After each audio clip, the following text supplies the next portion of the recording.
국제결혼을 한 40대 남편의 사연입니다. 남편은 여행 중 지인의 소개로 태국인인 아내를 만났습니다. 짧은 여행이었지만 서로에 대한 마음을 확신하며 국제 연애를 1년간 이어갔습니다. 아내는 연애 시절 한국이 너무 좋다, 한국에서 살고 싶다는 말을 자주 했고, 남편은 그 말을 믿고 국제결혼을 결심했습니다. 결혼 비자가 나오면서 아내는 한국에 입국했고 한동안 행복한 신혼이 이어졌습니다. 하지만 결혼 후 얼마 지나지 않아 이상한 변화가 나타났습니다.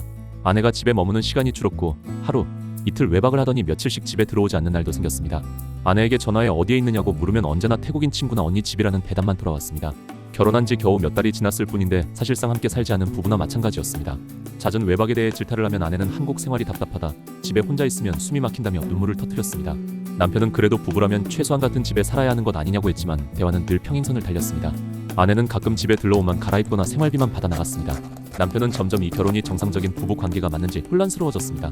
남편은 아내에게 진지하게 이야기하자고 했습니다. 앞으로 어떻게 살고 싶은지, 함께 살 의지가 있는지 묻고 싶었습니다. 하지만 아내는 지금은 말하고 싶지 않다, 생각할 시간을 달려며 대화를 계속 피했습니다. 남편은 아내가 달라질 생각이 없다면 이제 이혼을 고민하고 있습니다. 안녕하세요. 모든 게 가능한 법무법인 이엘 차지혜승 대표 변호사입니다. 결혼 후 지속적으로 집에 들어오지 않는 아내, 이혼 사유 인정될까요? 네, 이혼 사유 인정될 가능성이 높습니다. 우리 민법 제826조 1항은 부부는 동거하며 서로 부양하고 협조하여야 한다라고 규정하고 있습니다. 즉 동거는 부부의 기본적인 법적 의무입니다. 그런데 이 사안에서 아내는 결혼한 지 불과 몇 달 만에 집에 들어오지 않고 가끔 들러 옷만 갈아입거나 생활비만 받아 나가는 상황이 반복되고 있습니다. 남편이 진지하게 대화를 요청해도 아내는 이를 계속 회피하고 있습니다. 이 사안처럼 신혼 초부터 사실상 별거 상태가 지속되고 대화 시도마저 거부되며 부부 공동생활에 실체가 없는 경우라면 제6호 이혼 사유에 해당할 가능성이 매우 높습니다. 실제로 법원은 부부가 장기간 별거하는 등의 사유로 실질적인 부부 공동생활이 파탄나게 되어 실체가 더 이상 존재하지 아니하게 되고 객관적으로 회복할 수 없는 정도에 이른 경우에는 혼인의 본질에 해당하는 부부 공동생활이 유지되고 있다고 볼 수 없다고 판시하며 이혼을 인용한 판례가 있습니다. 결론적으로 아내의 지속적인 외박과 사실상 별거, 대화 거부 등은 민법 제840조 제2호 아기의 유기 또는 6호 혼인을 계속하기 어려운 중대한 사유에 해당할 가능성이 높습니다.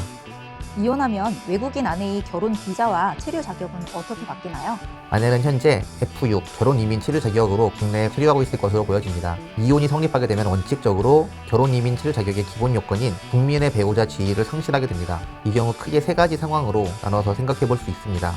첫째, 혼인 파탄의 규칙 사유가 한국인 남편에 있는 경우라면 아내는 결혼 이민 체류 자격 중 이른바 혼인 단절자 자격으로 계속 체류할 수 있습니다. 이는 국민의 배우자와 혼인한 상태로 국내에 체류하던 중 그 배우자의 사망이나 실종, 그 밖에 자신의 책임 없는 사유로 정상적인 혼인관계를 유지할 수 없는 사람으로서 법무부 장관이 인정하는 사람에게 부여되는 자격입니다. 둘째, 이 사안처럼 규칙 사유가 아내에게 있는 경우라면 이는 F6 감옥 혼인 단절자 체류 자격을 유지하기 어렵습니다. 법원은 혼인 파탄의 규칙 사유가 외국인에게 존재하지 않는다는 사실은 혼인 단절자에 대한 체류 자격을 부여하기 위한 필수적 요건 사실이라고 보고 있습니다.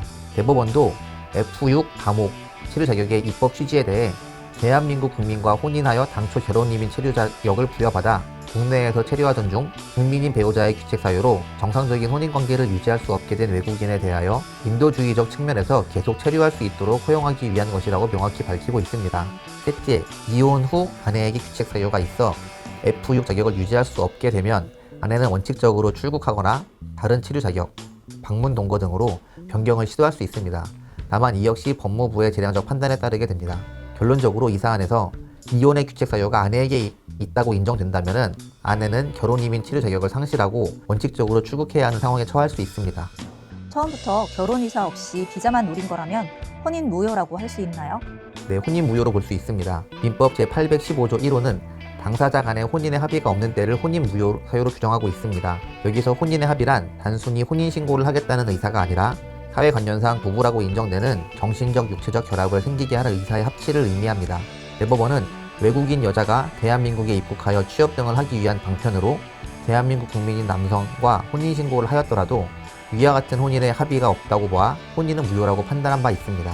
결론적으로 처음부터 비자만을 목적으로 혼인 의사 없이 혼인신고를 한 것이 입증된다고 하면 혼인 무효 청구가 성립합니다.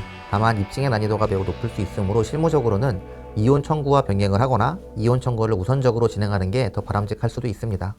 혼자 고민하지 마세요. 이엘이 함께 하겠습니다.